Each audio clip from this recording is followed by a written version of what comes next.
અમારા ગામમાં વાવાઝોડે બોલાવી દીધી બાકાજી કી ગામમાં આવ્યું તો વાવાઝોડું ને કાંક થયું આવું आइए देखते हैं मजा आएगा। જય માતાજી મિત્રો, મારા મિની વ્લોગમાં તમારું હાર્દિક હાર્દિક સ્વાગત છે।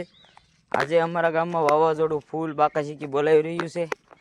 જો હું કારખાનેથી ઘર તરફ જઈ રહ્યો છું, અહીંયા વાવાઝોડાની ફૂલ આગાહી છે અમારા ગામમાં।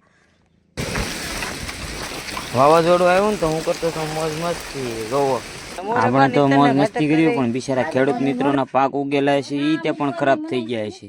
એ ભગવાન તારે આવી નહોતી કરવાની, બિચારા ખેડૂત માણસોને કેવી વીતી છે। એટલે ભાઈ હું તો માંડ બેસ્યો વાવાઝોડામાં। આ વ્લોગ કેવો લાગ્યો એ કોમેન્ટમાં જરૂર જણાવજો। જય માતાજી, જય મેળીમાં।